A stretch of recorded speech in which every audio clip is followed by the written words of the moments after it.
Hello everyone, and welcome in to session 15 of Afterfall, our bi-monthly D&D campaign that we do here on Arcaist. My channel, 'tis I, Arcaist, otherwise known as Ian, and with me I have two of our regular contributors. Say hi, two of our regular contributors. Are we gonna do this Hi. every time? Hello. Exactly. Anywho, we have Urban Hangman, who's currently eating a snack because he just raided in, and also Mo. Nudge, nudge. Yep. I have tea. Okay, great. I have soda that I finally found where to buy in this country. I miss Iron Brew. Anyway. So, last we left off, we finished up with your little side quest into the Fells, the magical forest that has sprouted up north of Boston. For those of you unfamiliar, Afterfall is a far future post-apocalyptic setting with a bunch of steampunk and magic and whatever else have you. So, you met there a hamadryad who seems to have become enamored with the lumberjack you were sent to find, who had been missing for the better part of a week and a half. Now, you found him. You convinced him to come back, but not before letting the dryad know that he already had a wife and a kid who were very old. So like, yeah, his kid was like mid-20s. That's how long. But anyway, you navigated that like a bunch of champs, like a bunch of diplomats, with a little bit of added chaos because why not? And you managed to save both the dryad and her unfortunate human paramour. You brought him back to civilization and made sure she didn't want to murder his ass. So, with that success and that diplomacy enacted, you made your way back to Boston, where you, and by you I do mean Pascal, decided to go back through Tinkertown and brave the evening. So, in the gnomish neighborhood, you went to Cogsprocket's Diner, a rather literal grease pit, with some of the worst coffee and food you ever seen, but very entertaining service, before heading back to the tower to rest.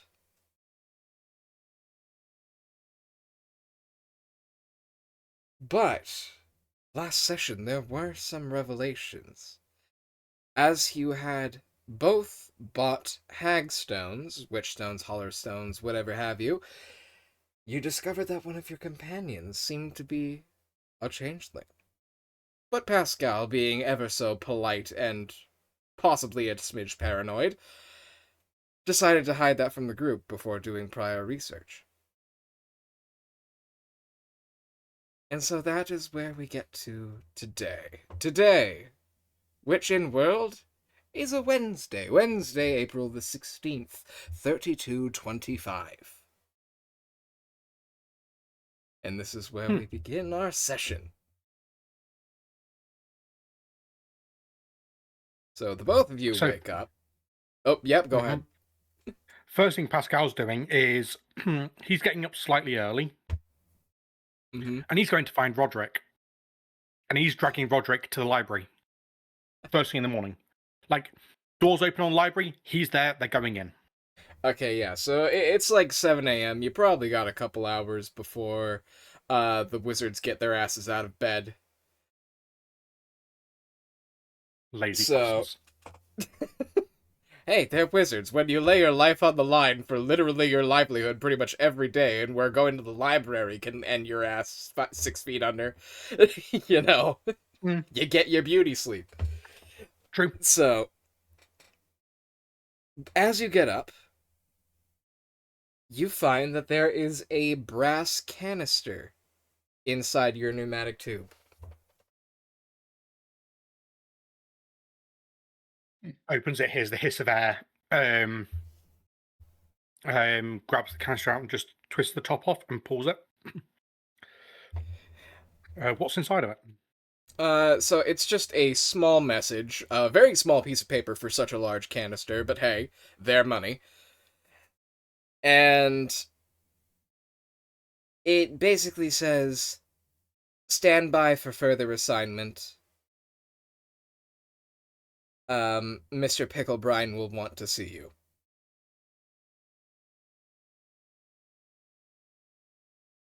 Mr. Picklebrine's the guy up in the assignment office, right? The one we have to go to claim the jobs from.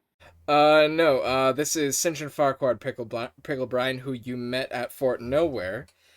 He's one of the executive board members, and also the head of Humanoid Resources. Oh, great. Why does HR want us? He's basically super HR. Like, he's above everyone's heads. Mm-hmm. So he's not, like, the standard bureaucracy. Do we both get this, or just is it like Pascal? That depends. Roderic, how much does your roommate's snoring wake you up? Yes, and frequently, considering that I myself tend to be kept very awake by any kind of snoring. In that case, you probably would have woken up sometime early morning enough to hear the katuk of the brass canister arriving at the end of your pneumatic tube depot inside your room. Well, I'm gonna go fish it out and see what it's about, because that pipe's blocked until it returns, so better get it unblocked. Yeah, so you take it out, you open the canister, you see the same note.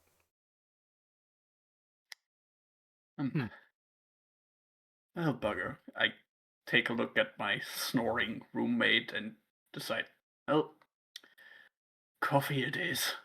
I'm not gonna get any more sleep with that one. Alright. So, Pascal, you go to check Roderic's room. He's not there, although you do hear a very loud snoring behind the door. When you go to check. Pascal, doing his thing as he's like frantically banging on the door. Okay, so yeah, it takes a while, but suddenly you hear the snoring cease, like, oh, I'm coming. And you hear a boom, boom, boom, boom. And a Goliath slowly opens the door and stoops down. Yes. Oh, you're not Roderic. Oh, sorry, I must. Is he who? in there? Oh no, oh my roommate. Oh, his name's Roderic. He never introduced himself. No, I'm Orad, by the way. Thank you for the follow. Pleasure. If he's not here, I'm sorry to disturb you. And he runs down the hall. He runs down to the elevator. Oh, bye then. The snoring starts again like a few minutes after.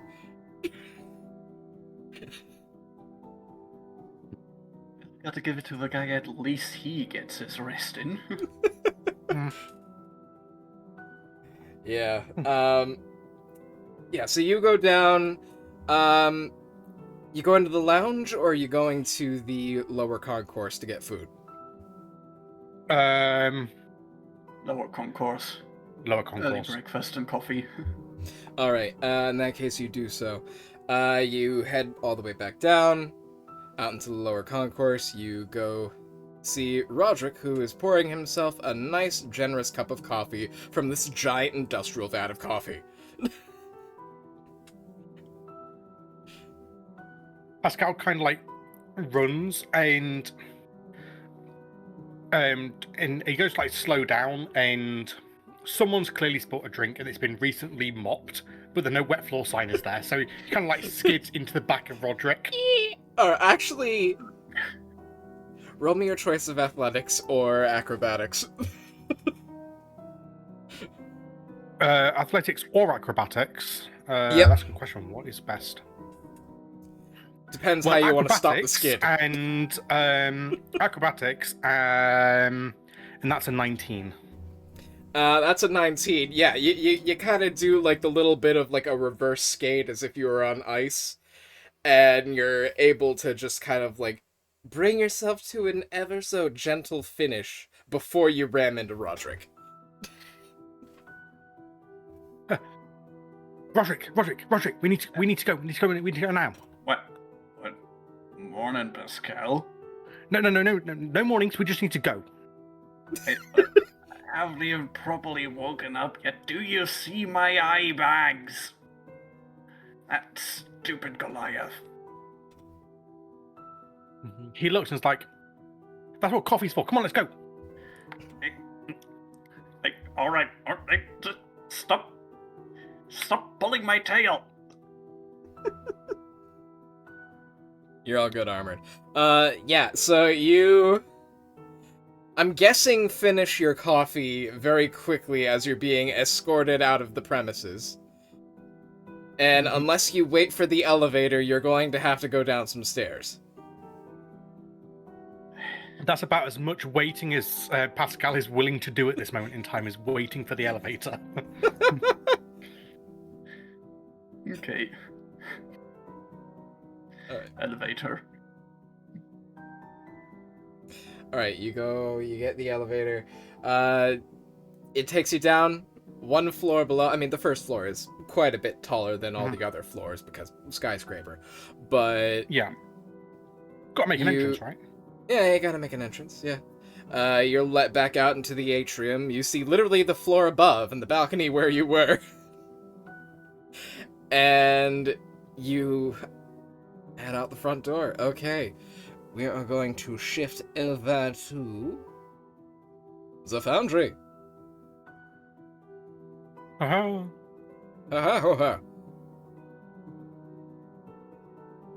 Alright, so we're going you have really far to the library, aren't we? Yeah, so you can either go to the Minuteman archive, which you already determined probably... It's going to be dicey whether they have what you need or not, or once sunrise hits and the wizards actually get their asses out of bed, you can go down to the Boston Academy for the Arcane. Pascal's kind of like to Roderic, and it's like, we're going to the academy. We need to go to the library. We need to look up something, and Tui can't know. Is this related to whatever you saw through your stone? No. I read that as a yes. Alright then. You're on standby until further notice anyways. Oh, you got the message too. Right. Cool. So, yeah, you wait for the tram. The trams are running now.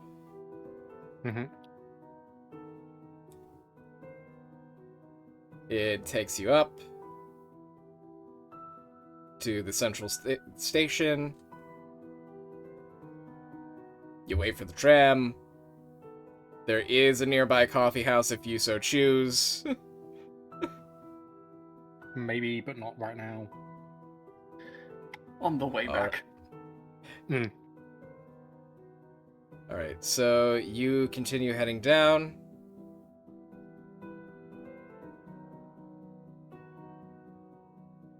And... and you have to wait for your next connection, or you can just walk all the way to the academy. Because you're pretty close. How long till the connection? How long till the academy opens? You see some students milling around. You can tell them easily because you know wizards, at least those of who belong to the North Atlantic Association of Wizardry, wear capolets to distinguish their occupation and rank. That's general knowledge. You'd probably need to roll to recognize the colors since you yourself are not a wizard. But other than that... Okay. You're not sure when the next train is going to arrive. There's no posted timetable at this station. Oh, in that case, we just walk it. Yeah. Just with your passive perception, you would notice that there was one, but you think a rambunctious student might have burned it off. Figures. Okay. Yeah, no, it's a case of we're just going to walk it then. Alright. Yeah, so you walk in. There's like a little archway between the chapel and some of the other offices to the wizardry buildings. So here you are at the library. So once you get into the campus proper, you see that the library building, while it is dwarfed by this giant fucking tower next to it, you see that on the side it's this rather squat but wide stone and brick building with a bit of a dome on top. Yep. And you see these huge carved oaken doors. They're not open yet. Or they haven't been opened. But you can still go inside if you wish. Pascal kind of is slowly calming down now that he's here. Mm-hmm. But he walks up and just goes straight through the doors. It's like, I'm just opening them. Or goes to open them. Just assuming they're going to be open and unlocked. Yeah, you open them inward, and just, it's quiet enough where you hear the groaning of the hinges as you do. And you're inside. You're in sort of a lobby area where you have a librarian's desk with someone who's busying themselves with a cup of, you would assume, either coffee or tea, and some kind of pastry. And you see what appears to be a student of some sort milling about in the stacks behind. And at the far end of the hall is another large set of oaken doors, but these are bound with rather ornate iron hinges. So, as we're like crossing the threshold, Pascal's going to turn to Roderic and he's like, we need anything related to Fae and humanoids that can change like their appearance. There's not druids. That's rather specific. I don't know how best to be ambiguous. Excuse me, gentlemen. Can I help you? You see, there is an elven man in scholar's robe with a purple and gold capelet, like gold trim and gold filigree.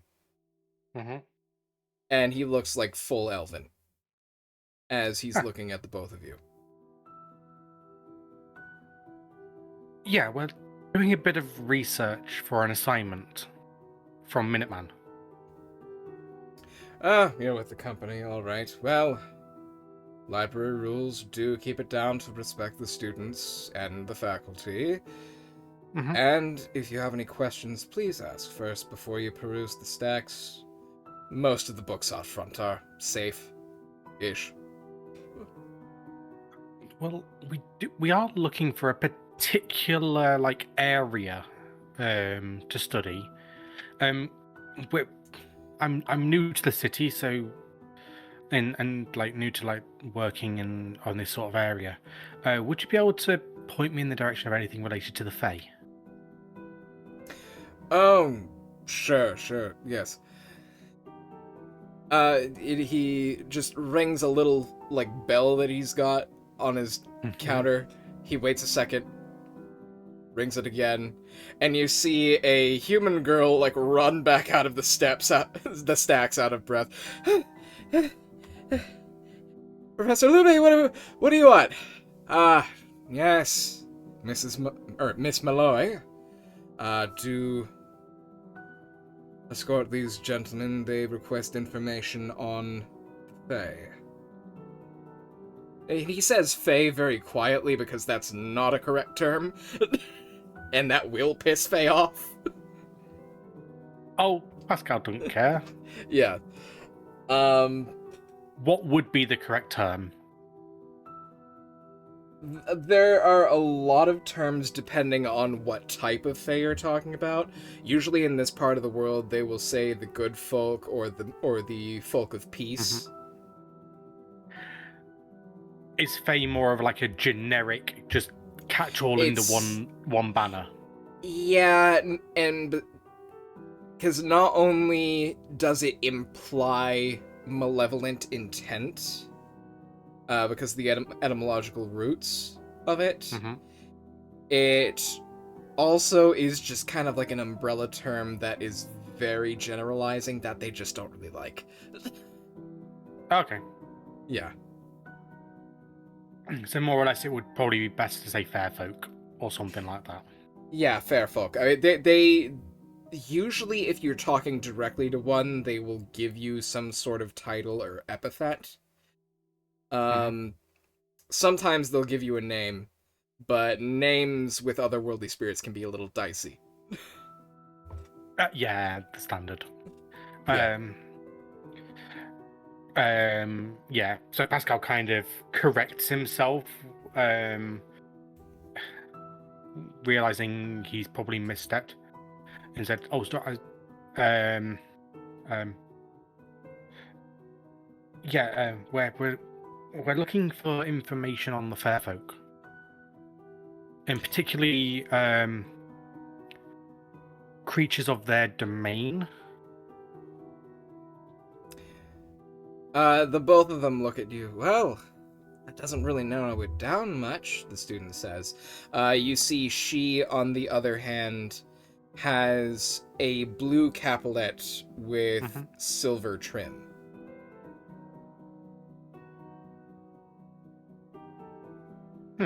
Well, I mean, we're looking more for humanoid creatures. That does narrow it down some, the librarian says. But we're more concerned about... Do you know what? No, it don't matter. It don't matter what we're concerned about. We can find the information ourselves.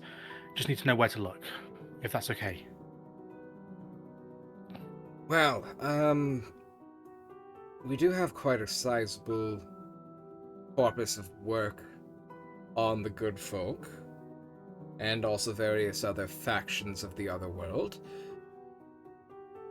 If you have anything more specific in mind, I'm sure Miss Malloy would be able to help you out. And he goes, Miss Cassandra, please go show them to the stacks, show them the aisles they would need, thank you. And she just, like, very tiredly and just dryly, all right, follow me.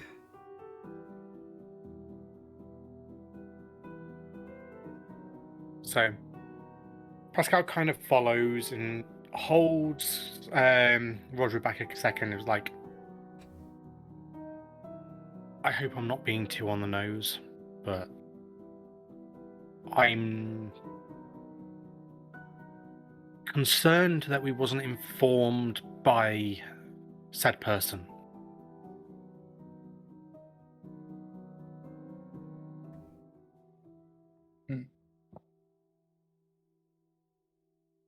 Well, whatever it is, it seems to be regarding Tui, so I get why you're so secretive. Yeah.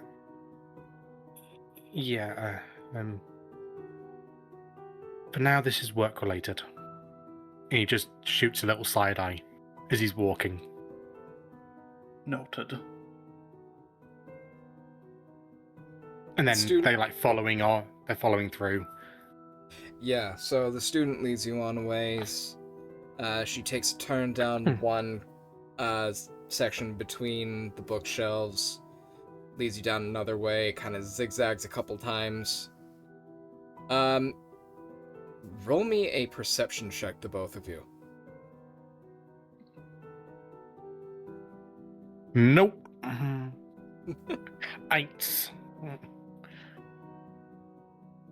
Also, nope, that's a 10. Okay, so 10, the both of you. No, I got 1. Oh, 1? Okay, so 10 and a 1. Eins. Oh, okay, yeah, that my brain just skipped over that. Okay. I can tell. Yeah, it's fine. It's been a week.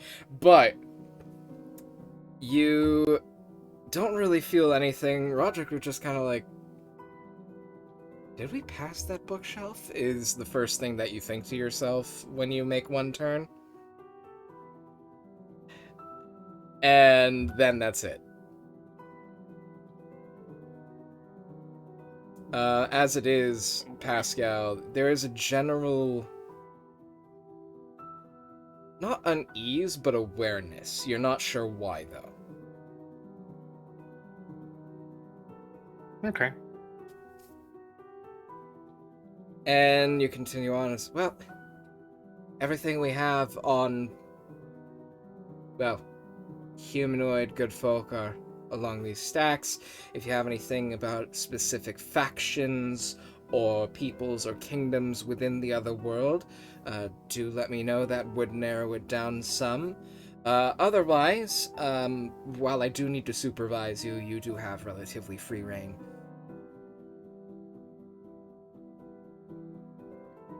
Ah, perfect. Right. Well, yeah.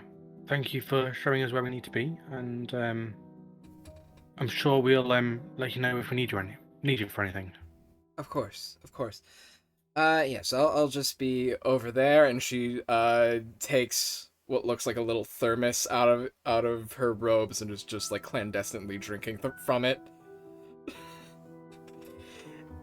And just keeps an eye on you as you go about your business. Both of you, investigation, please.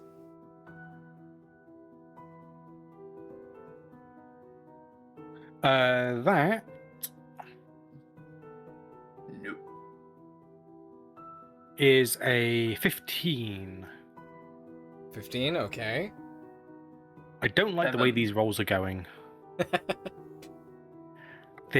Us having bad rolls means you're going to have really good rolls, and I don't like that. I haven't needed to roll yet, but Exactly. That's the problem. It's being saved. oh my god.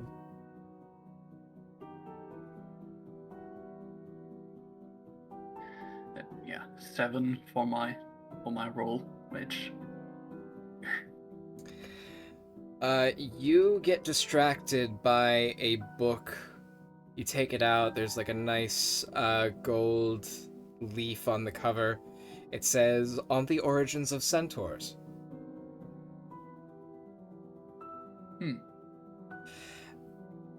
Meanwhile, Pascal, you sort of dart around between a couple shelves. You do have to look around a fair bit, but you do have luck in finding a book entitled On Fairy Unions by Thimbleful Pigeoncrust. Right, okay. If you want to roll a history check to know who that is, otherwise... Well, fuck, that's a wasted nat 20. He is, and you probably read through it, he is one of the contributors to the Afterfall bestiary. Uh-huh. And he's also a current academic at Crimson Hall University, which is in a different part of the city. Mm-hmm. Mainly because he's a gnome and they live, like, forever. Yeah. Okay. Pascal kind of pulls that one down and starts flicking through the pages. He's looking for, like, any illustrations that... So while he is learning and he does read, he's mainly trying to associate with a drawing quickly so he knows he's in the right place of the book, and then he will go back and read the information about it. Yeah, go ahead, roll me one more investigation check. That is a... Because there are a number of wood carving prints, or a number of wood prints 19. in this book. 19. Alright, we are going to go over here to the table. The table? Oh dear. The table. The table. Alright, so I gotta go to Lore Discoveries, share with you.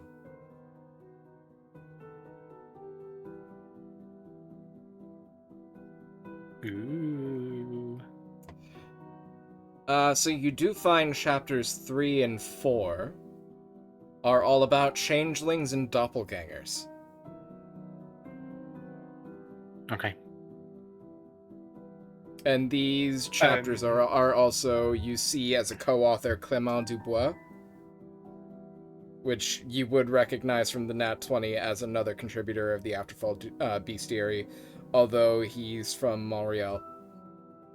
Okay. Also, you don't know if he's alive. Okay. So common in libraries, there's like reading desks and stuff, like dotted around near like the shelves. How far's like the nearest one? I'm sorry, what are you looking for?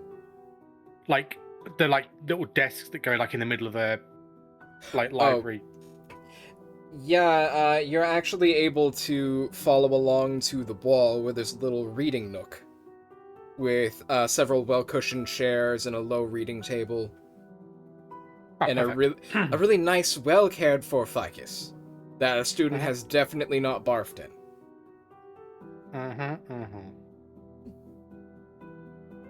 So, Pascal's gonna kind of pull the book. He's got it open. He grabs like a little bit of ribbon, sets it inside it, just so he knows where it is. Closes it and walks down to this area to lay it down. On the way, he kind of like grabs Roderic and is like, "Come on, got something." All right, that was quick. Oh, this has been like this is. Oh no, you're like halfway through your book at this point. Easily halfway through. It's taken ages. Yeah, do you take your book with you, or do you like set it back? I will set it back because I think I've realized that doesn't actually contain any relevant information. No, and you do notice some glaring misconceptions in it as well, and you think to yourself, what fucking centaur did this guy study? One of his relatives.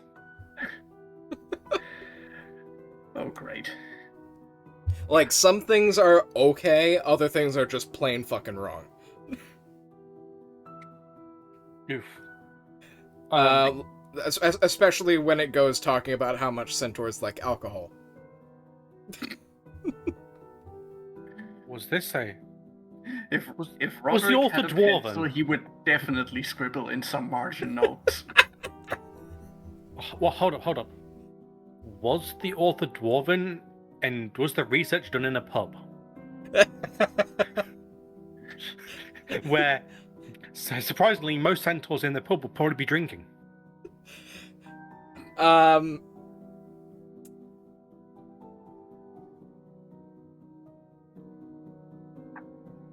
You know what? Go ahead. Either of you roll a history check. Oh, I'm not gonna roll this. It's not related to me. Okay. If you want to roll a history check, Roderic, or else you could just put it back with a shake of your head. Nah.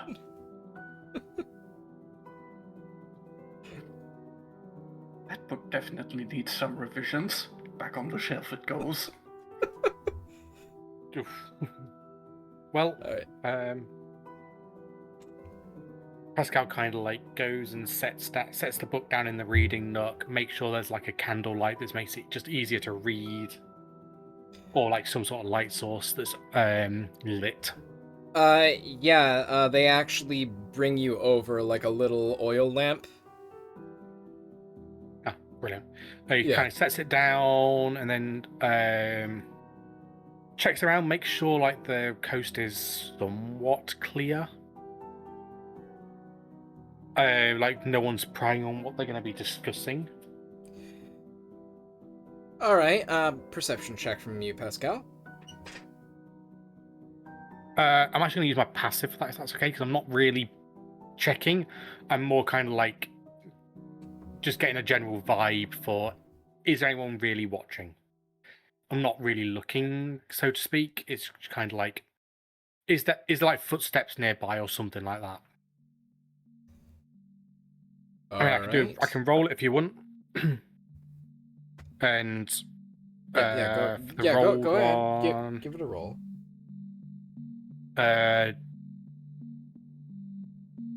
We're going to Vegas, baby. Dirty 20. Dirty 20. You hear the coughing of someone a few rows over. Like, just sort of like a dried, like, dusty cough. Like a... And you hear the shuffling of some books. But it sounds like they're walking away. And you see the wizard's apprentice that accompanied you. She's just, like, braiding her hair with her fingers, checking her nails, yawning. Okay. Yeah. So Pascal kind of gets down, grabs the ribbon, and flicks the book open. Yeah. In a position where Roderic can kind of read over his shoulder. He's basically looking for, like, just because I don't know if you want to read the whole thing or if you want to just summarize the bits that he would pull out from it. Information he's after is, are they dangerous? Do they normally have like ulterior motives? And basically anything that would concern him about Tui or set his mind at ease. So you do find a few excerpts, 3 from chapter 3 and 1 from chapter 4. Okay, so changelings are creatures of uncertain origin. They entered our world about the same time as the Fall and had tenuously good relations with early elves, possibly since it is thought both peoples originate from the other world. Changelings are rare nowadays, but those found are often found to have replaced a biological infant of either human or elven parents.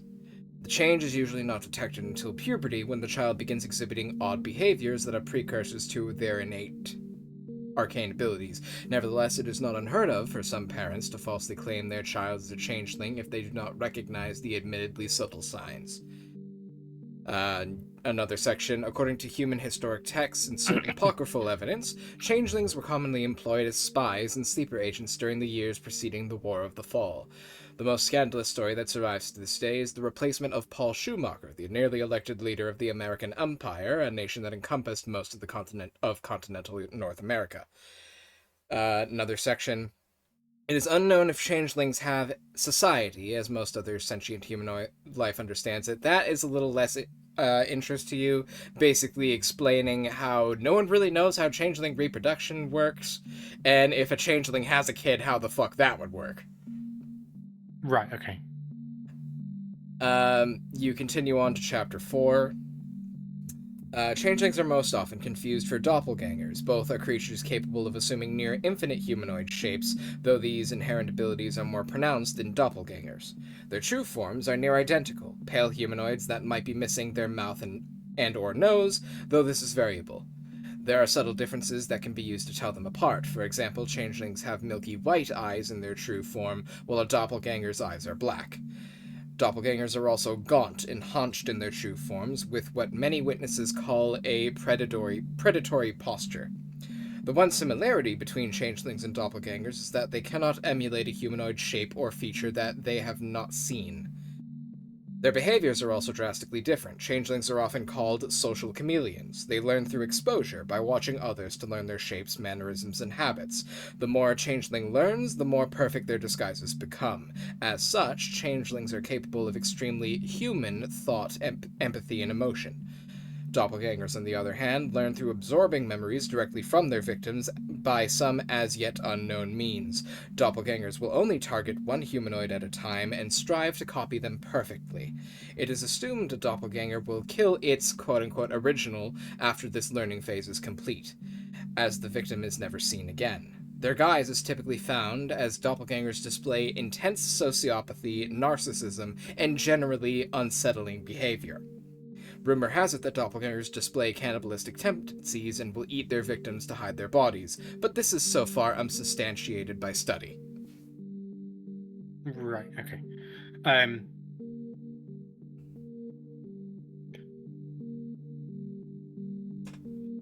Oh, well, at least that's good news, I guess, about Tui.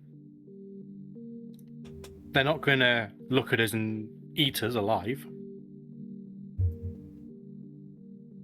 or gonna kill us and eat us. So at least there's that.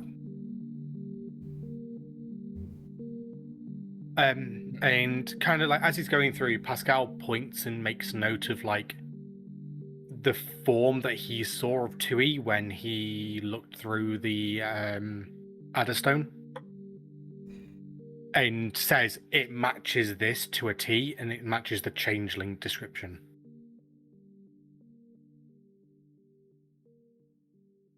Well, that's certainly one thought cleared. And well, the one thought, what's your other thought then? I'll just make sure they're not going to kill us. If they wanted to kill us, they had plenty of opportunities to do so, and honestly, I don't know why they joined Minuteman, given the increased interaction and then possibility of meeting their template. Hang on a minute. You remember in the magic shop when Tui suddenly got very, very nervous? No. Tui was fine.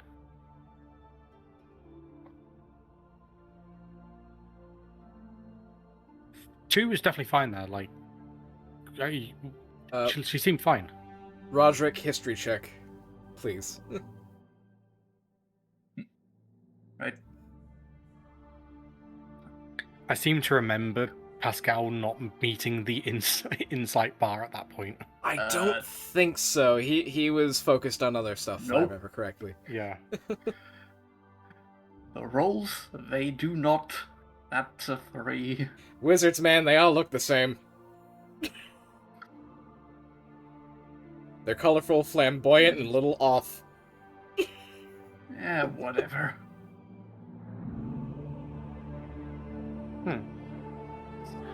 Well, hopefully we can now go and ask a few more questions later. But I, for one, I'm a little more at ease knowing that we're not going to get stabbed in the back. Certainly. I was going Just to glad- say, are we planning on telling her about that? I'm potentially going to tell her later, but I'm not 100%. I've not made up my mind yet. I say I've seen it. You haven't. I'm just filling you in. It also kind of, I mean, it would explain why she kind of was a bit more off when we got the Adderstones, but like that's what I thought she was concerned about, was the Adderstones. What do you think? Probably. Either way, that's for her. Like, I understand why now she was afraid of them. So, well, we've got to claim the pay.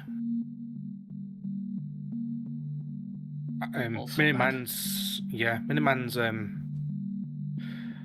I don't know what would you call it? Bounty office, contract office? I don't know. That should be open about now, right? Whatever the bean counters call it. And then I can finally resume my so rudely interrupted breakfast. How dare you? I was not rudely interrupting your breakfast. We just had pressing places to be. You were pulling my arm, and my leg, and my tail, repeatedly. Yeah, but you wasn't moving, so I'm going to. You hear... Yes, sorry. Cassandra Malloy, we met earlier. I'm supervising you. I need to leave in a few minutes. I need to conduct the inner library tour. Otherwise, if you'd like to come on, great. Otherwise, I'm gonna need to either pass you on to someone else or show you how to get out of here. I think we're done. Is there a way to get like just like a copy of some pages from this book, like quickly? Quickly, copies of a book. Or just some pages from it. Not just some pages from it. If there was like some sort of device that could copy an image without destroying the book. Wow. Well, I need to talk to my friend at Mitos. This is an amazing idea. I'm assuming I have to write it all. You're gonna have to write your own notes. Some of these books will be allowed to be checked out. You're gonna have to talk to Mr. Lume, the librarian. She looks at Caragos is really, really paranoid about his books, so just be careful. Pascal just goes whoosh, and you hear like a puff of dust come out of it as he slams the pages shut. I think we'll be off now. We've got everything we've got everything we need. We understand what we're dealing with now. All right, great. Well, let me show you out of here. I'll take this back. Put it back. Just for reference, Pascal has made sure that he's pulled out the place marker, so it's not inside the book. Yep. Yeah, you do so. At this point, you see a dwarf walking by with his morning ale. You see he's got the same sort of like blue and silver caplet. Yeah. I guess. Roderic, you need anything else? Not much. Or if I ever come across like the author of that book on the Centaurs, I'd like to help. Or Robert would know. No, that probably wouldn't matter anyway. It's already written now. It's basically history. That? I'm trying to remember the author's name, but, yeah, no, we have jokes about him in classes. If it's the one I'm thinking of. On the history of Centaurs by whatever name was written on the book. Oh, that's required reading for one of my classes next semester. Okay, yeah, no, I'm not looking forward to that. Yeah, especially considering the accuracy is lacking, to put it mildly. Yeah, I'll take it from the horse's mouth, huh? Please tell me that's not insensitive.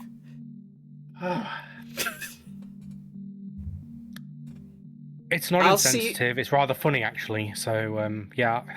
Okay, great. I was about to say I was going to see myself out, but then I realized I need to see you out. Yeah, we'd kind of like that if you don't mind. Yeah, this way. And she leads you back to the front of the library. The closer you get to the front door, the less you feel weird, Pascal. Oh, brilliant.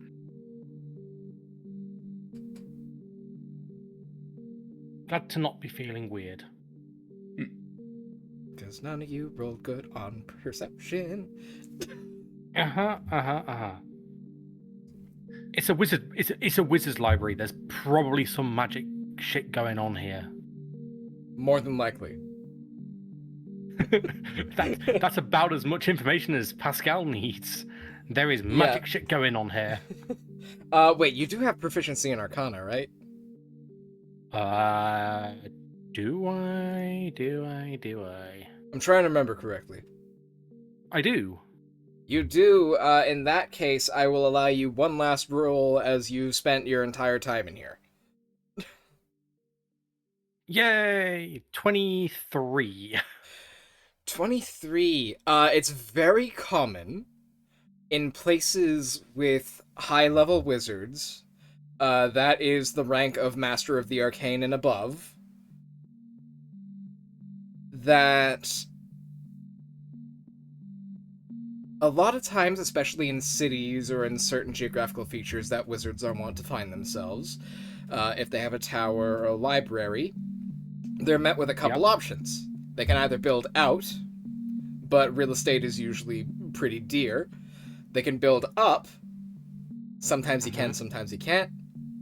Building down has its drawbacks. The only other thing you can do is build somewhere else. Not necessarily on this plane.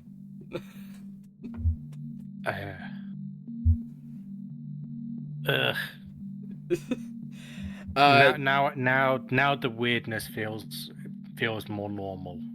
Yeah, and with the above 20, I will say the weirdest you felt is when you were closest to the ornate door at the end of the main hall. Yep. Glad we're not going through there. Thank you very much. Not doing that. And you actually remember the wizard, Amala, that you met at the magic shop that told you sometimes people kind of feel weird around interdimensional spaces, and to take the tour if you want to go further in. Oh, yeah. Yeah, nope, not going further in, going out. Leaving, like booking it fast as we can. Don't like planar stuff. Building options are outwards, up, down, or sideways to reality. Noted. I wouldn't say sideways. I would say tangentially to reality. Basically. Yeah, a lot of people are not with your above 20, a lot of people are not even sure where these places actually are in the whole of cosmology or causality even.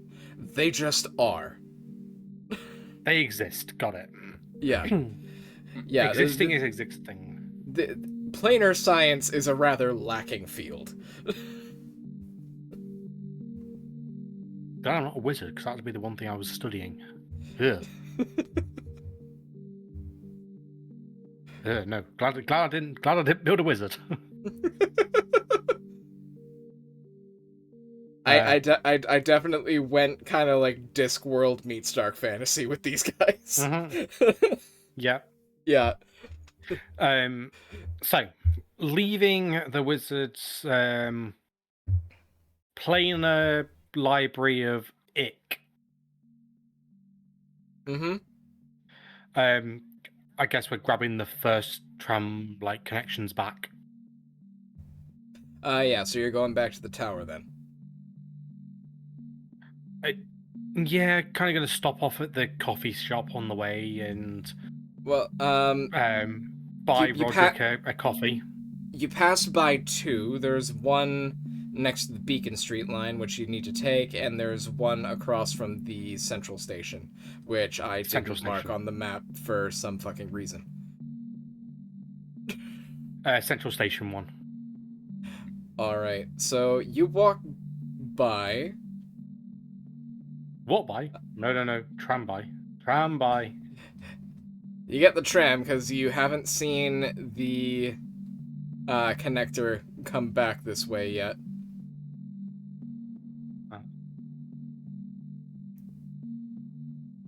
You've been in the city long enough that the College Loop trams can be a little iffy in the morning. Yeah, kind of like grab it and then we're just booking it as fast as we can back to the central station.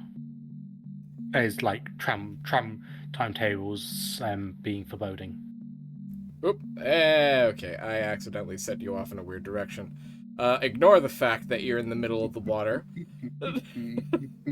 Middle of water? Where? You're at the station now. Oh, damn it! This planar travel shit is. I didn't know trams were planar as well. Fuck. Yes, interplanar trams is how they get places so quickly. No. But it is an idea. Let's get rich on interplanar trams. And yeah, Pascal's really steampunk with this.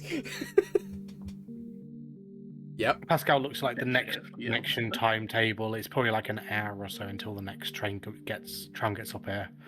So he'd like points at the coffee house and just like, let me make up breakfast for you. Oh, thanks. And he's gonna direct towards the coffee house and order whatever Roderic wants.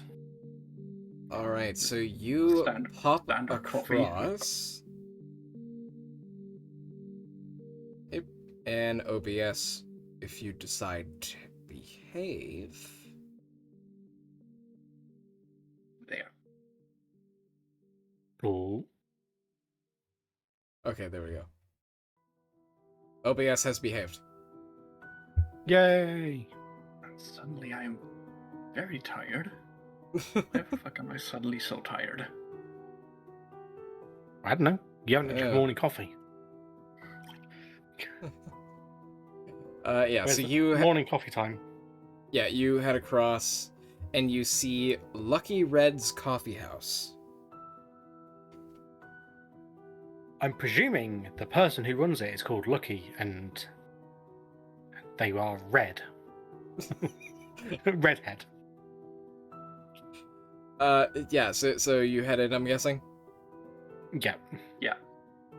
Yeah, so it's starting to pick up some business. You're at least a couple hours into the day. It's probably like 9 or 10 a.m., somewhere in there.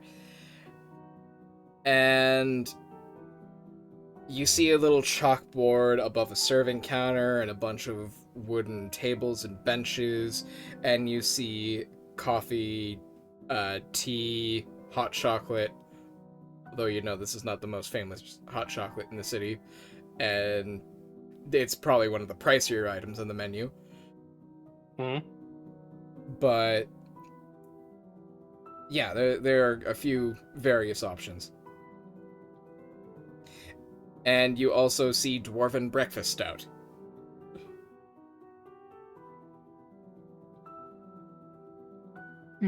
Because of course dwarves have a breakfast stout.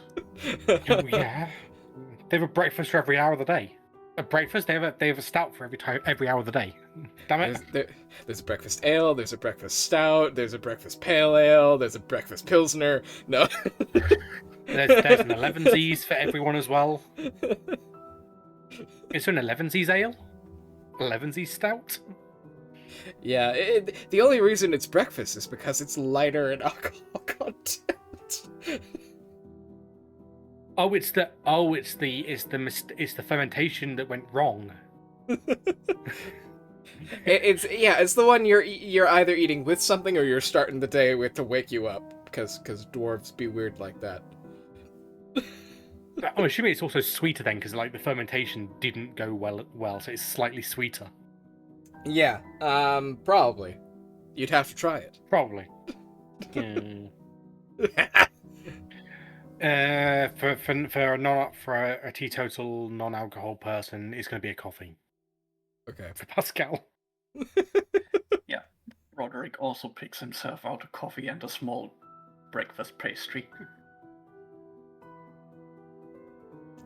Pascal kind of like slides the corner. Yeah, you ask for a pastry. They look back and you see one of like the little serving boys. He looks back at one of the older servers. No, please, go get the pastry. He just fucking runs out back. Oh no! Oh no! What did I just kick off? So this is like an old-timey coffee house. They do not have food here. So he's gone to another shop to get pastry. Oh, Got it. Oh no! I would not have done that if I didn't realize that. But you didn't realise that, so now here we are. You only realize it after you see him. No, please.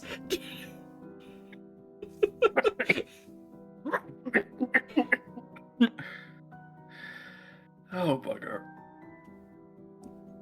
Well, centaurs and cities.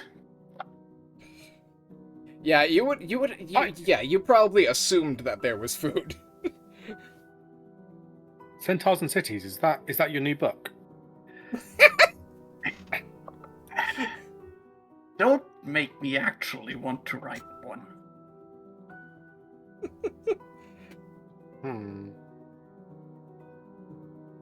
Alright. Yeah, so Debate eventually right he gets your coffee and whatever you ordered, Roderic. And a little later you see a guy come in from out back, sweating profusely with a tiny plate with a little pastry on it. Takes a plate. Thank you. And he runs back up back.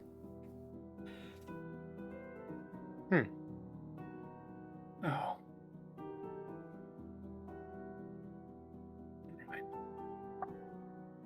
So what was actually glaringly wrong about that book that made you so, like, adverse to it?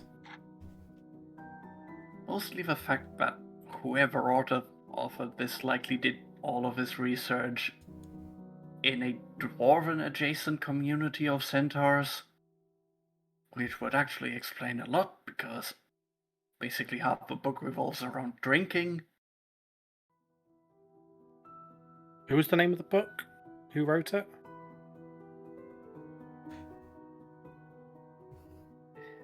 Fuck's sake. I'm going out of character. I've already forgotten it. On the origin of centaurs. I'm just gonna throw a fucking name out of my ass. Phineas Panalogos. There we go. Phineas Panalogos, right? Yeah. And what do I know of Phineas Panalogos? History check as I try and figure out something to pull out of my ass. Make sure it's good. Make sure it's good. Yes, I am, and I like doing this, and he knows it. History, I know. Yeah. Asshole. Strip Club 20. Strip Club 20. All right. Phineas Panalogos. Bit of a citizen of the world. Lived about a century or more ago. Kind of really taken advantage of like the rebirth of industrial travel. To really go around and do a lot of studying and writing. Unfortunately, most of his work revolves around drinks, partying, and other things. And what race is he? Was he a human, dwarf, what? Some kind of human, you don't know exactly. Okay. Because you would know a lot of humans usually have something else in them at this point. Yeah, probably And it's human not- dwarf. Maybe. That's Pascal's assumption, is human dwarf. Yeah, so you're not entirely sure. But So- yeah, he's from basically all over and had basically a one-track mind, although pretended to be a scholar. Yeah, I used to read his books when I was in school, back home, and they were a good laugh, really good laugh. The stories about the parties he would go to and what he would find out about people when they're drunk and inebriated and telling all, Yeah, it's insane. He had. Do you remember with a Dirty 20, he had a book about the culture and society of satyrs that seemed very personal.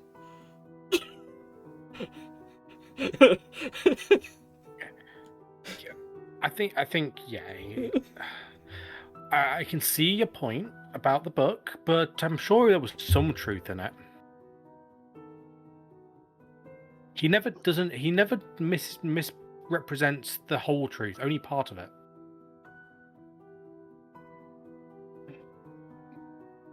It's still like wildly inaccurate, especially if it's required as academic reading. It should not be academic reading at all, except as a field study on how things can go wrong in research. Yeah. But the thing is, right? If you're a wizard going to school all the time and reading like boring text over and over and over again, you need something with a little bit of light comic relief.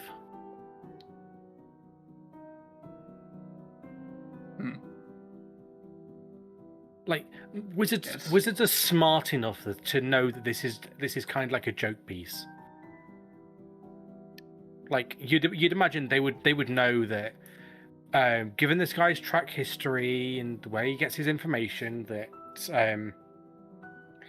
it's not going to be a like big piece. They're kind of going to be like, yeah, it's a recommended reading. Let's have a laugh with it, and so on. I doubt they're going to take it all through. Yeah, you'd basically know. Maybe one of your tutors told you that the only reason they have you read it is to develop critical thinking skills to prevent you from blowing yourself up. It's this is wildly wrong. Make sure you actually examine it and don't just be like, yeah, it's the Bible. It's written. It is what is written. It is the truth and the whole truth and nothing but the truth.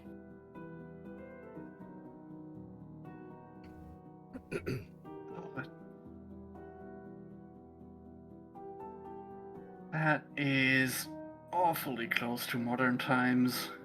Ow. Hey, I didn't say I had no social commentary in this. Yeah. Well,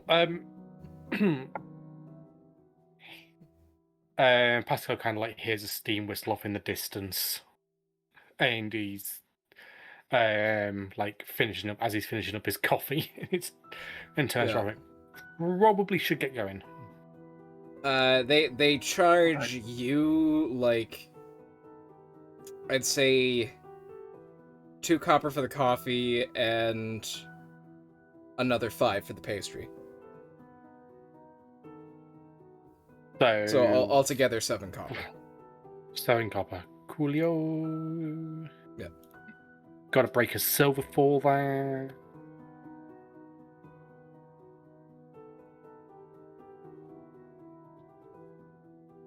But yeah, he hands over a silver piece and gets the change. Yep. And is then like, right, let's go, and is kind of like ushering Roderic out the door again so they don't miss the tram.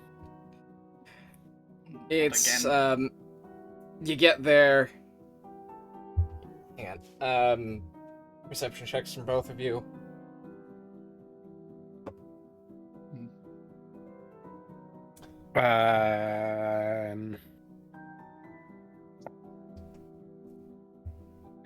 That's a good roll. Dirty 20. 8.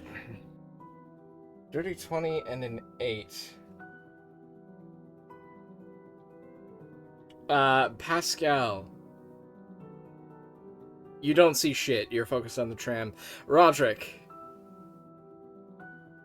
you feel a little scratching near your coin pouch. Immediately claps his hand over it and looks down. I'm sorry. There's like a little kobold. Come on. Please don't Here. kill me. I will never do this again. I have 7 children and however many wives. Alright, don't let me catch you again. Got it? Now scram. Okay, cross my heart. Hope to die. I mean, not actually.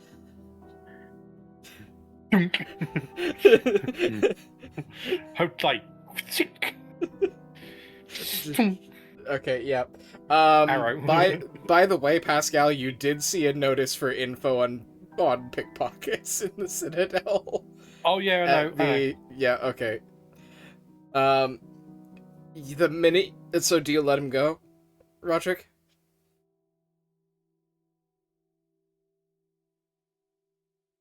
I didn't see him pickpocket anything off me, so yeah, I'm gonna let him go, but I'm definitely gonna give his description. You get a really good look at him as he turns tail and fucking runs. Nice.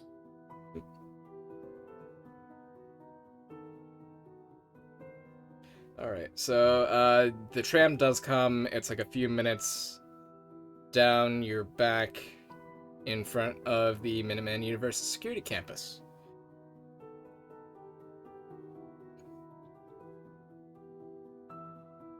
Stepping off the tram, Pascal's gonna kind of turn to Roderic and be like, anything you need to do?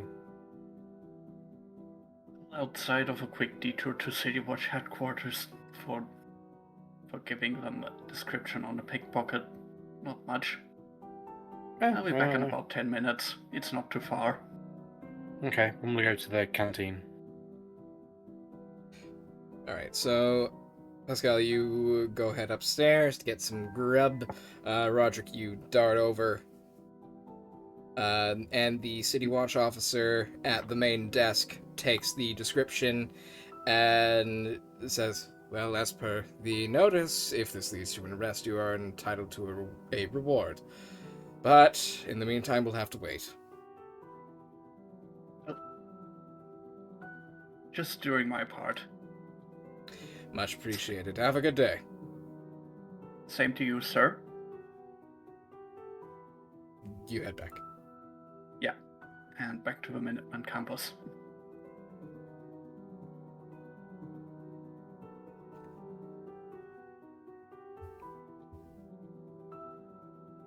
What the fuck? Hmm? Some people have really loud motorbikes that set my floor vibrating. Oh, jeez. Ooh, fun.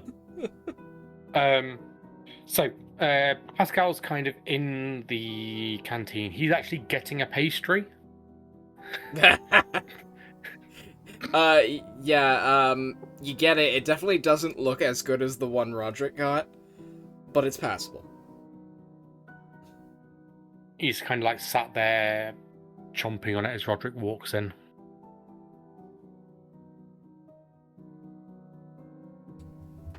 Kind of like notices Roderic, gives him a wave. Mm-hmm. Walks over to Pascal, sits down as well. Right now. So now we wait. I mean, there's waiting. Or, you know, we can always check the board and see if there's anything quick we can do.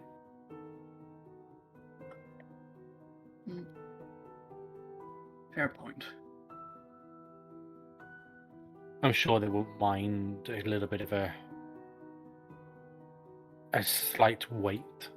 And yeah, we go to check the job board. Alright, so you had one floor up, and You see there are a few newspapers left on the rack.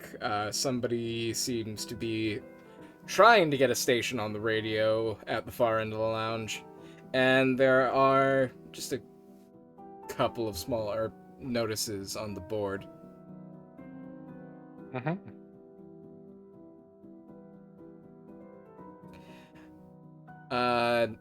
You see one that's a contract for the protection detail for a military courier.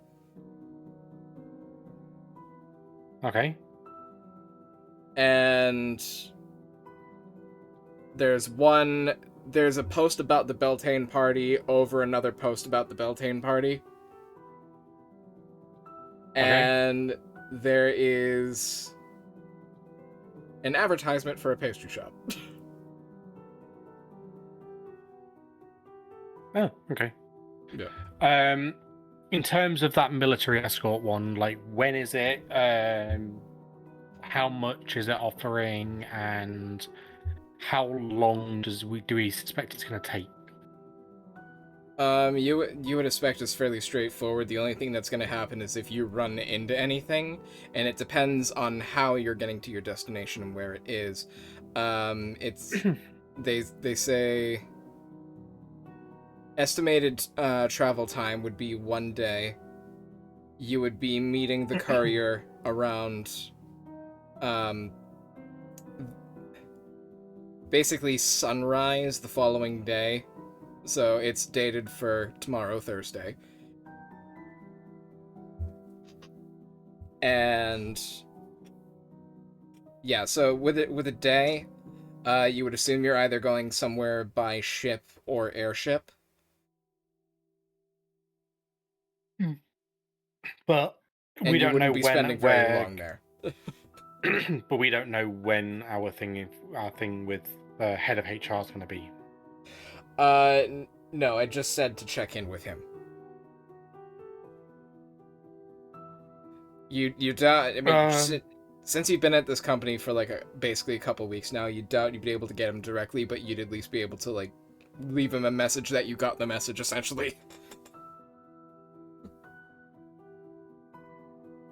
Well, we need to get paid anyway.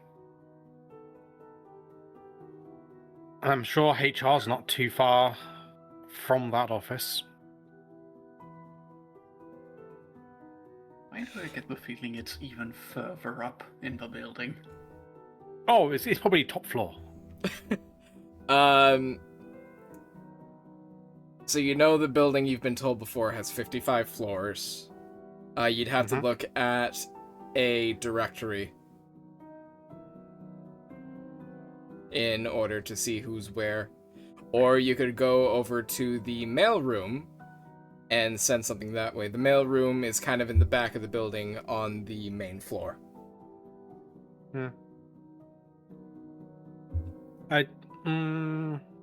Well, we're going upstairs anyway, so I'm sure the lift operator knows which floor HR's on as well.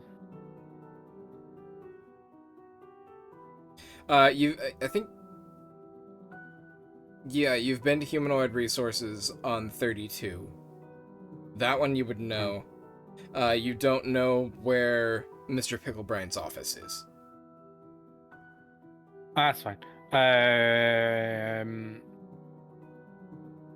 Well, we're going up to claim a job anyway, so to claim the payment for the dwarf one. I don't think we've done that yet. The dwarf one or the lumberjack? Because you did get paid for the lumberjack. Yeah. Okay, we did do the lumberjack. Okay. Yeah. I can't remember if we did or didn't. Yeah, you brought him back alive, so you ended up getting 120 gold pieces. Oh, that's right, because I put it all in the party. Yep. Cool. In that case, mailroom? Yeah. Mailroom it is. Alright, so you head back down, you head through a couple of hallways, you end up in the mailroom. You see it's a big, airy room, lots of light. Just giant stacks with shelves with various letters and such posted to go to various rooms. At the other end, there's a little pneumatic tube depot with a whole bunch of weird-ass levers and buttons and wires. So very different from the ones you have in your room. And there's also, strangely enough, a wall full of buckets. Buckets. Yeah. And also a table with a bunch of large packages that they couldn't fit in the cubicles. So, Yeah. yeah. Or the cubbies, rather.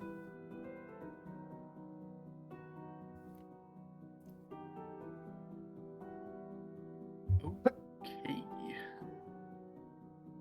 Anyone work in the room? Yeah, there's a handful of people mainly shuffling mail back and forth, busily shuffling canisters, trying to get them into and out of the tubes. Pascal sees like the first person that doesn't look like they're overly busy, and kind of just like they put a package down and turn around. Sorry to interrupt. We need to send a message to Mr. Picklebrine. Is there a good way of doing that here, or do you know which floor to go to? Have you got any mail that needs to go to him that we can run up on your behalf? Yeah. Hey, Joe, which floor is Picklebrine on? Oh, Picklebrine. That's and he thinks for a moment. He thinks, or the DM thinks. He's in the board suite on 52. Why? Sorry, we got a message saying that he wants to see us. Oh, okay.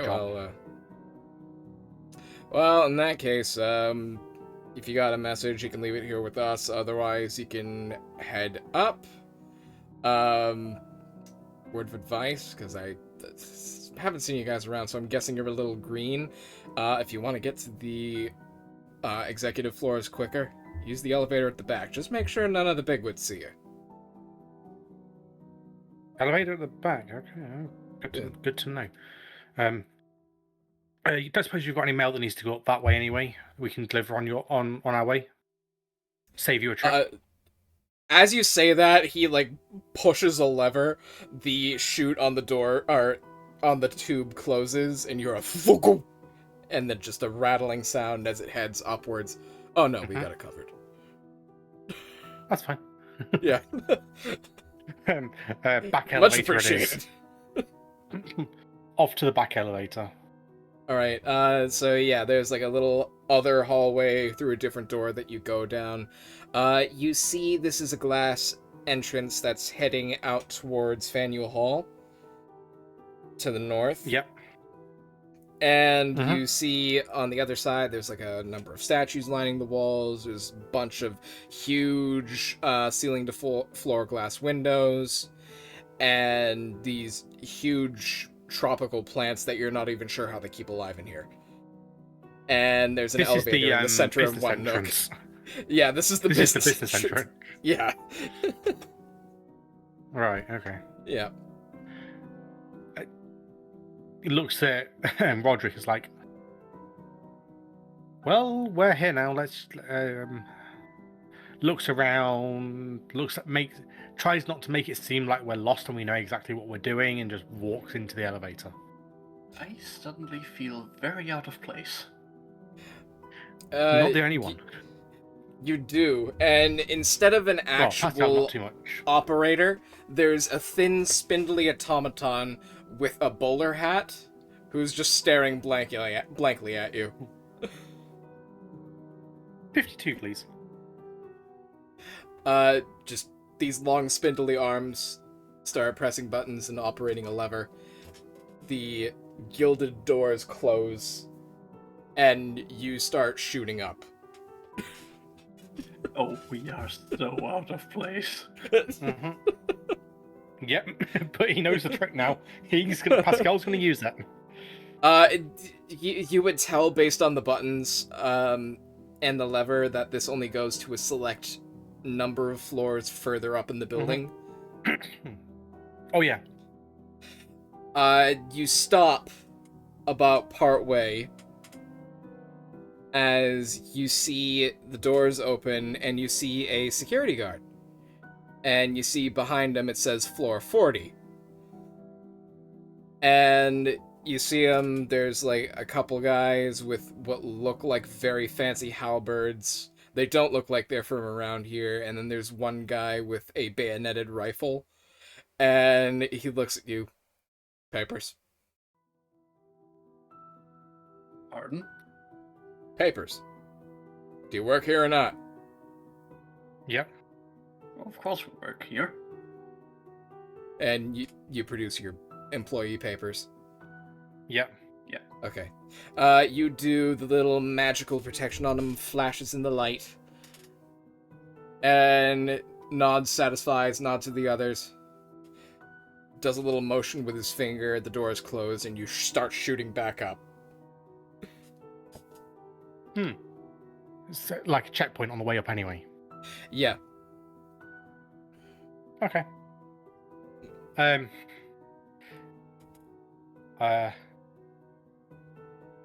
So at least 4 people know we're on this elevator. Great.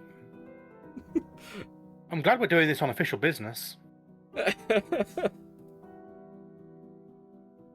Yeah, so eventually it opens to 42.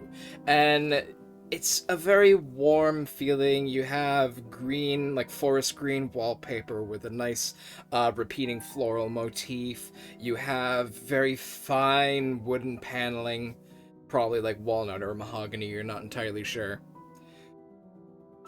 And basically expensive, and they imported pretty much everything. As Pascal kind of like steps out, he just gives a little tug on his jacket and a bit of dust drops onto the floor. He quickly just like rubs it in with his foot and carries on walking. So, as you step out of the elevator, you're basically in this like mini lobby, and there are a couple doors that go off in different directions. There's like a little bell sconce on one end that's lighting up the space, because there's only like one window letting in a sliver of light in this room. And you hear some footsteps and another door opens, and you recognize this man as Giles, Pickle Brian's personal secretary / manservant / butler. And he looks at you, his hands behind his back. He's very tall and lanky. Yes? Are you here to see the master? Well, that's what the Matter of fact, we are. Would Yeah. you please inform Mr. Picklebriar of our arrival? Mr. Picklebrine is out at the moment. But I will let How him long- know you stopped by. When is he going to return? According to the schedule, he's probably going to be out until mid-afternoon. Are there any seats around? In the room that Giles came from, you see, like, a little seat in front of what appears to be a miniature desk. On about like waiting seats.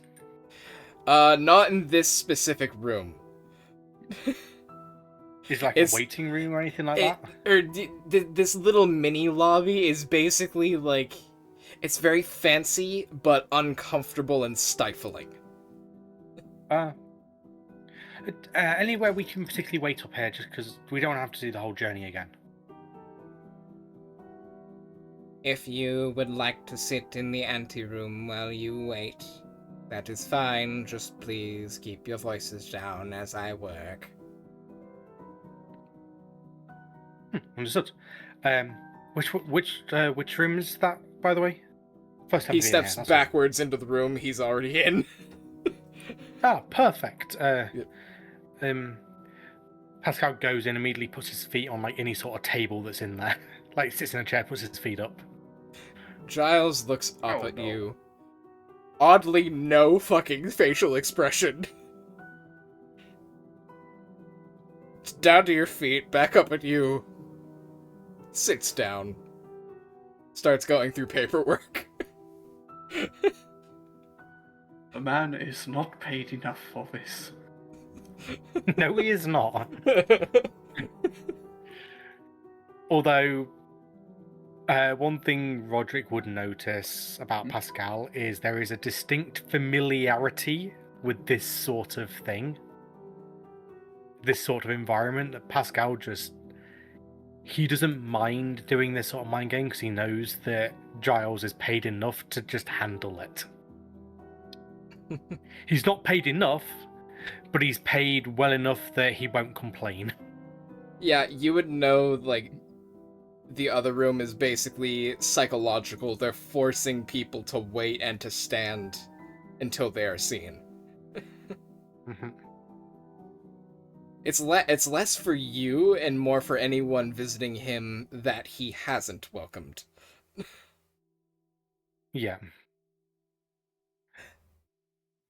So, you wait for a little while. The only thing you hear is the scratching of a fountain pen on paper as Giles is filling out things. You see Giles, there's a... quick question. Yes. Yeah. Is there any way we can get some like food brought up here? Not quickly. It's fine, we've got time. He just stares at you. Are you going to make me guess what you want? Oh no, just a ham sandwich. Maybe mustard. You see he like cranks a little box and he brings like a cone that you would see on like a gramophone towards him. And he like pushes it aside. Do you want one too? If it is not too much trouble, yes, please. Brings the cone back, cranks the box again. And it's just a weird sort of loud echo as he speaks into it. 2 ham sandwiches brought to floor 52. And then just like a crackle as he turns the cone back away. Oh, sorry, Josh. Can I also get a glass of water? No. Pascal, please. No, you may not. Roderic is visibly uncomfortable at Pascal's antics.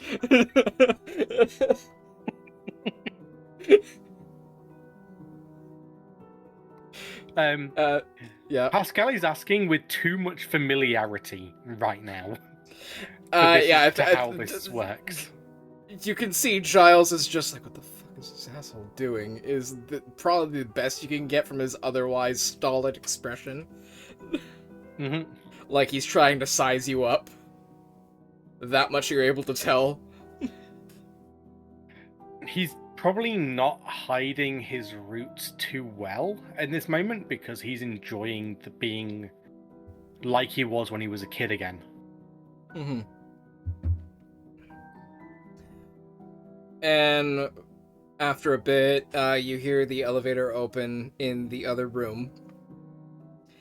And you see what looks like a server from the kitchens down on the second floor, wheeling in like this like large trolley with a oddly small cloche in the center, or oddly small cloche in the center, and it's like perfect stainless steel, very shiny. Takes it off, and there's just a small plate with 2 ham sandwiches that are just very small.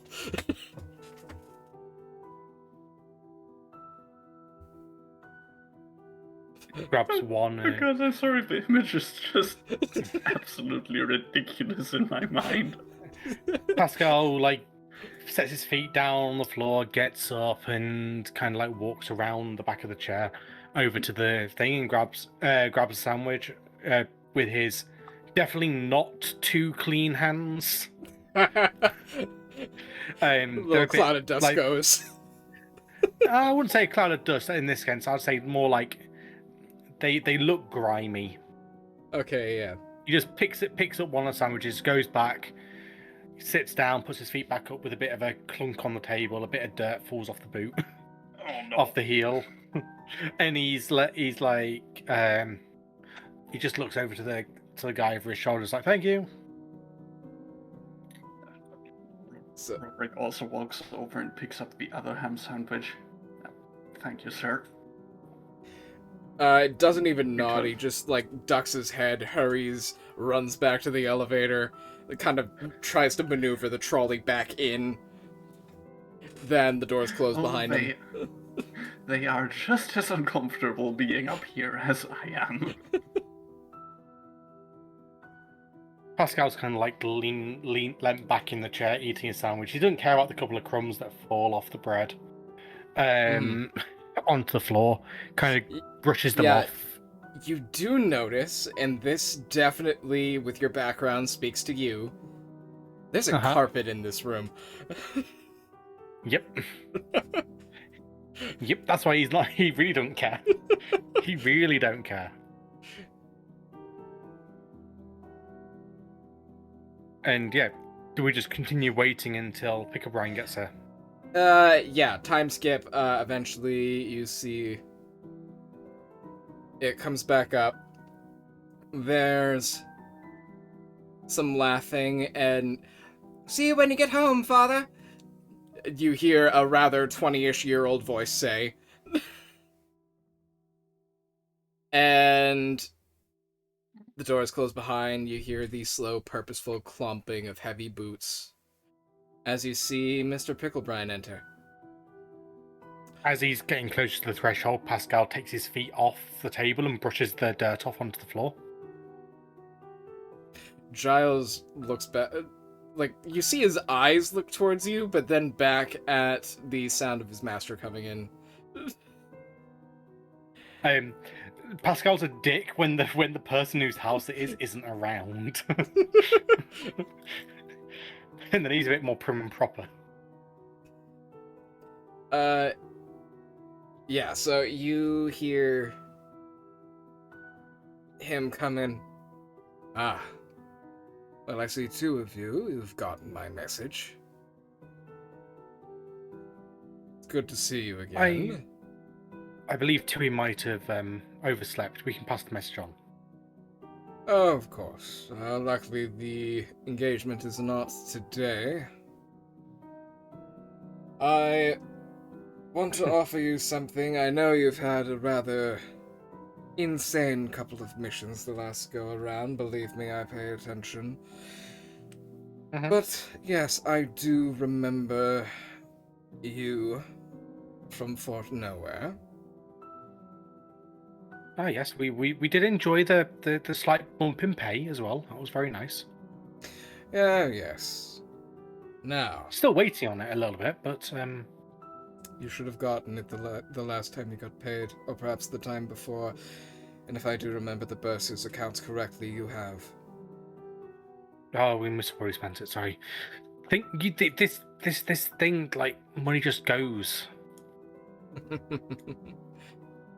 That's its function, is it not? It is, but always worth trying to get a little bit extra. I can respect that. You, with your passive insight, he does not respect that. Nope, I know. But he does have a bit of a smirk as he says that. And he looks over.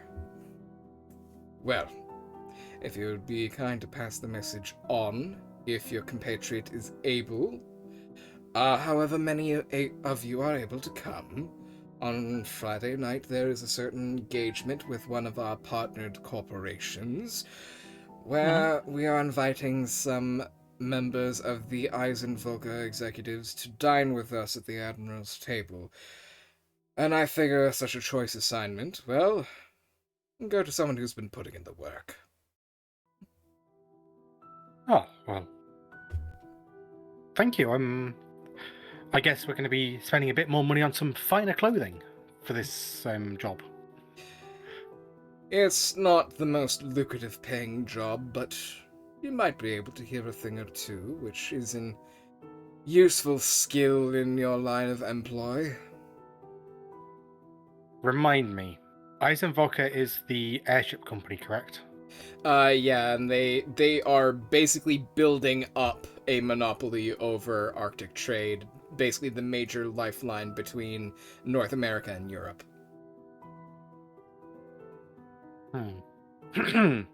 Well, I'm definitely interested. You can definitely color me interested in coming along and helping out wherever needed. Well, and he looks to you, Roderic. I do appreciate the honor of being singled out for this assignment. Very good. Although I do have a question for you as well. Very well. You see, our investigators went through the abandoned townhouses after you left. And to corroborate your reports, which were very splendidly done, we found the remains of a rather fortunate almost employee of ours. The gnome. Yes. I admit that has been on my mind off and on as well. It takes an excessive amount of power to burn someone so precisely. Indeed. Although our investigators were rather puzzled by something in the ash pile around where we would assume the chest would have fallen, we found a clump of melted silver. Does it ring any bells for either of you? Not that I know of. From what we gathered, we assume the gnome was getting paid for his involvement.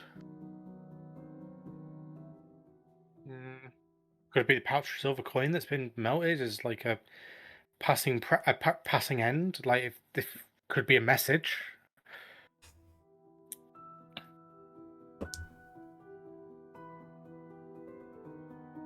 Roll me a persuasion real quick.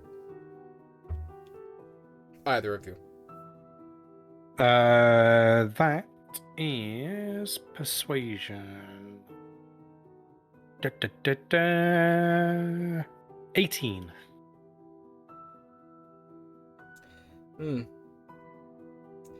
If so, it would have been a rather small amount of silver. Perhaps only a couple of coins worth. Well, it definitely wouldn't have been that then. He definitely wouldn't have done... I can't see him turning on Minuteman for much less than 20 or 30 silver. Going rate is 33. That's a bit of a religion joke. Anyway, well, I see then. Well, it was worth a shot.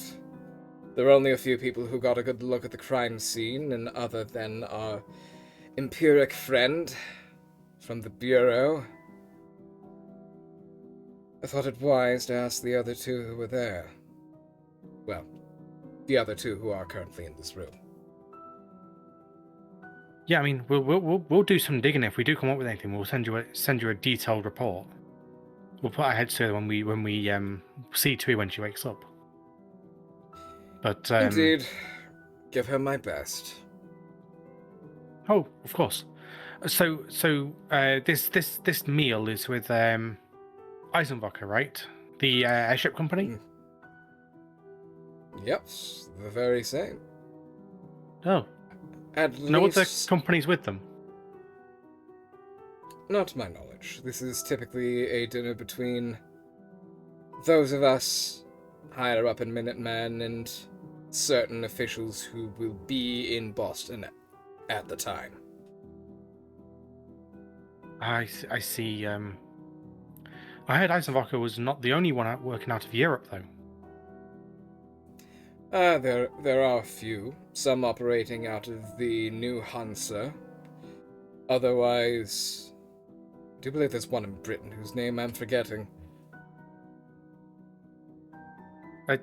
Well, mustn't be a big company then. Or they might just decide that the Americas aren't worth it.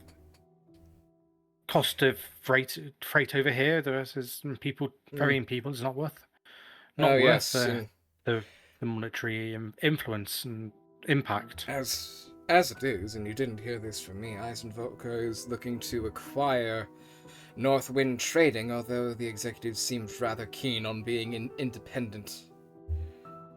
It's hard to beat their competitive shipping prices, though. Really? Well, competitive shipping prices, be that as it may, I guess, well, they're competitive for a reason, I guess. As aren't we all? Well, thank you. This has been enlightening, and I look forward to seeing you Friday night. Indeed, Friday night. So we've got 2 days to get some nice clothes than this, or at least get this whatever we're wearing cleaned. Get it cleaned. Yes, we can loan you some formal uniforms if you'd require. Otherwise, if you would rather wish to be inconspicuous, that is on yourself, I'm afraid. The formal uniforms. I don't think I've seen them. We only break them out for certain things. To be honest, they're a little flashy to give every operative.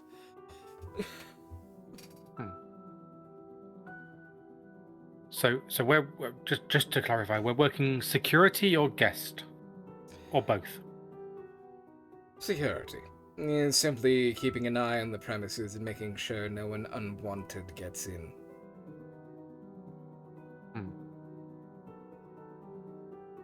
Okay. I think we can manage that.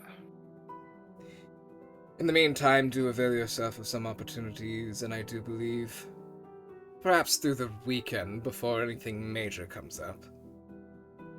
And don't forget, since I know you're new, and I should have had HR send these notices out. He looks at Giles.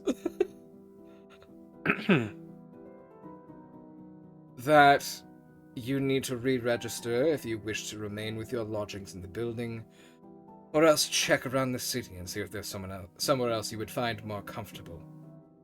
I know other properties might be more availing of certain of your needs. We are aware, and I've already taken measures. Oh, wait, you have? Yes, I've already asked around a few times, and I'm currently eyeing some property up in the artisans' quarter. Oh, or very nice. Alternatively, I've been tipped off towards a boarding house in the fen markets. The boarding houses are a fair choice. There are some over there, and if you wish to be slightly closer, some of the East Bastion, I would imagine, although you would probably find a better price in the fen market. I mean, I'll have to have a think, but I'm probably going to remain with my lodgings here. How much was it again, out of character? That is a good question. What did I put?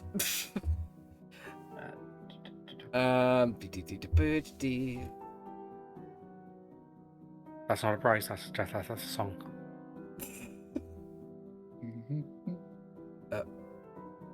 Alright, hang on. Foundry's not behaving. I'm trying to...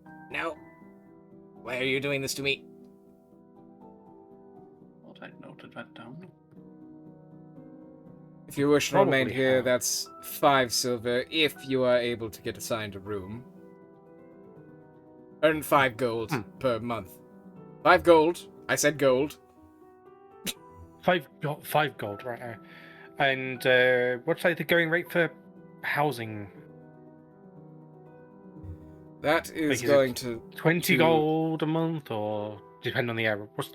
If like in terms of like cheap but affordable for like people working for Minuteman, someone in HR, you'd probably know where your people are staying most of the time, or they like all seem to be going to the same sort of areas. And I'm trying to reload Foundry here.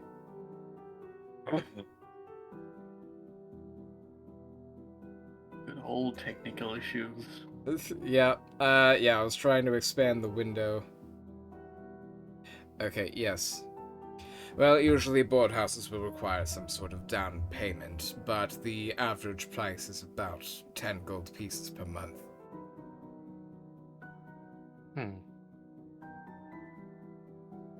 Otherwise, for, like, just a house. Otherwise, if you find yourself with more coin to spend, you can certainly lease a property.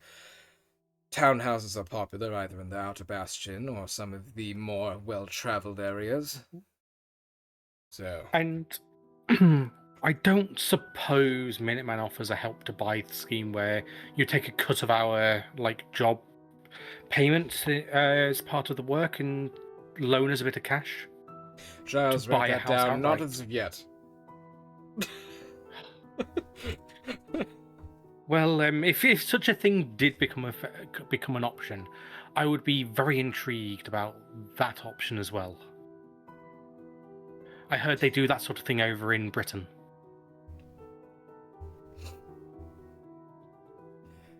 Ah, strange, such a war-torn place. Alright, well.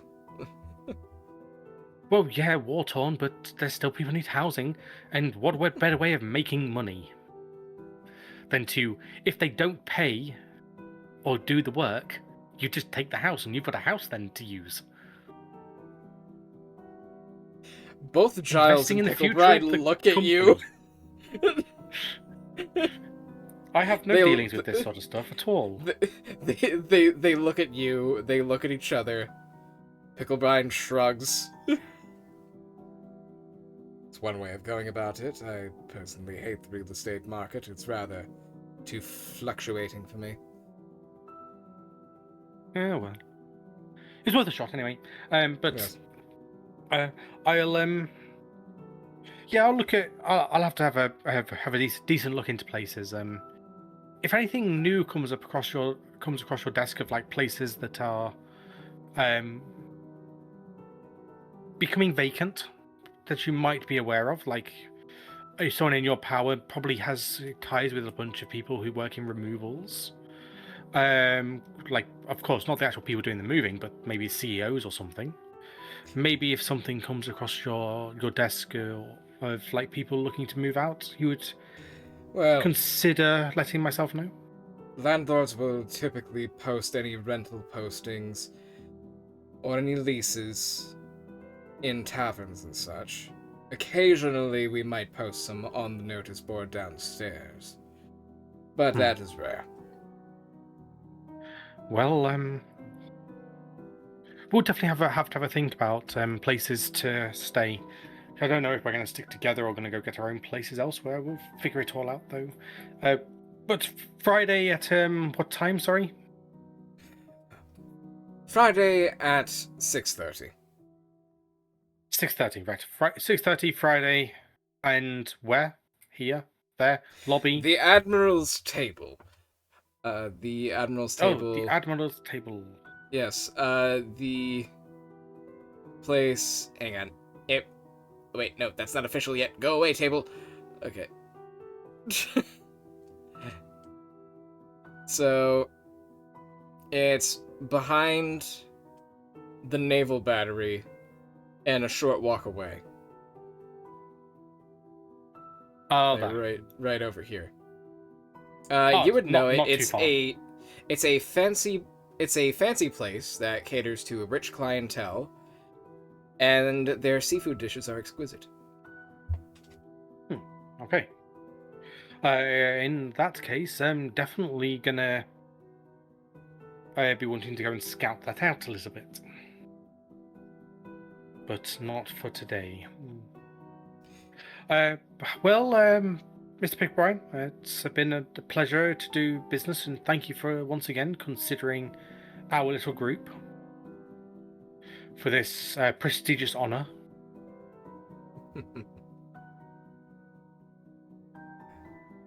He sort of sizes you up a little bit and says, "Well, good.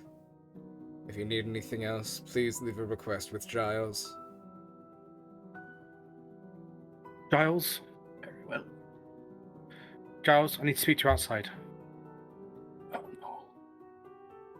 no. Giles looks over, looks at Pickle Brine rolls his eyes, nods.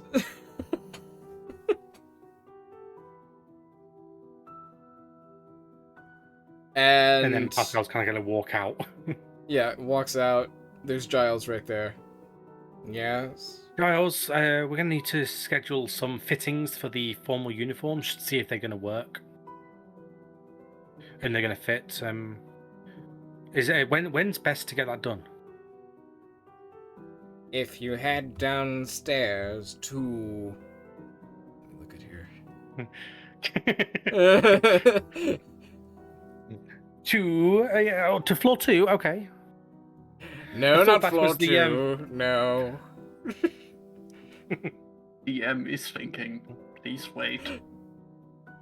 If you go down to the assignment office, they should have a few ready to go. To If the you need them, assignment office. If you need them fitted, don't. Don't? Don't. Oh, just don't wear them, okay. Or take them to a tailor, but that's your money.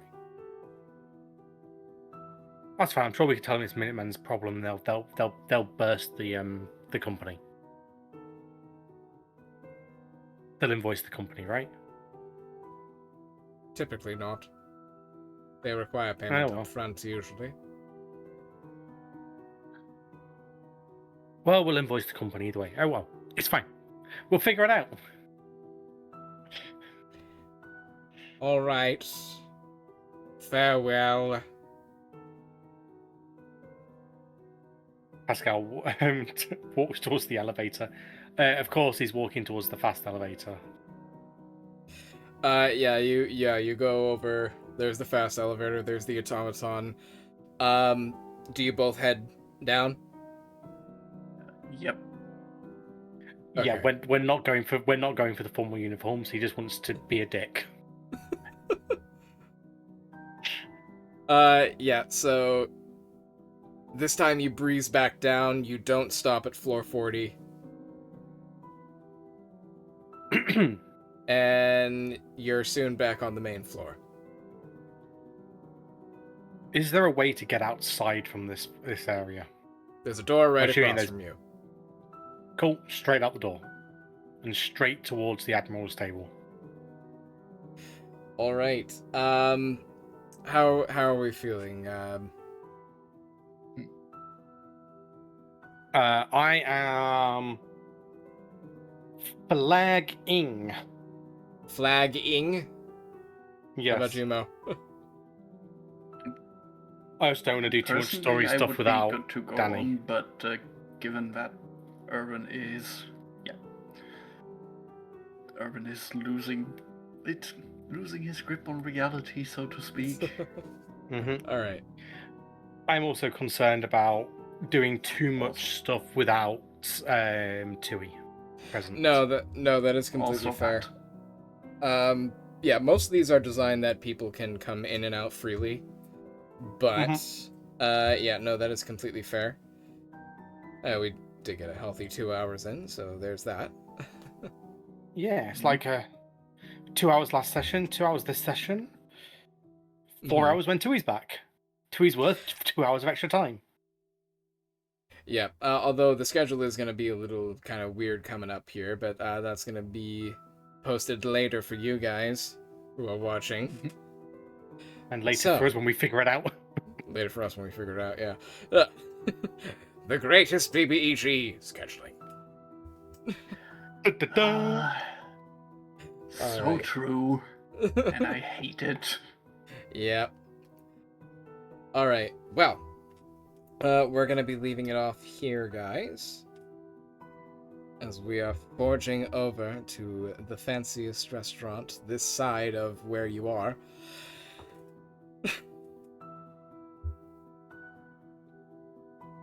And yeah, so we will end it off here. See if there's anyone good we can.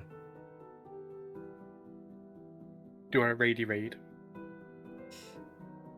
Oh, something happened. I might actually just have to head off. But anywho, Oh, perfect timing. I will speak to you guys later. And thank you all for coming.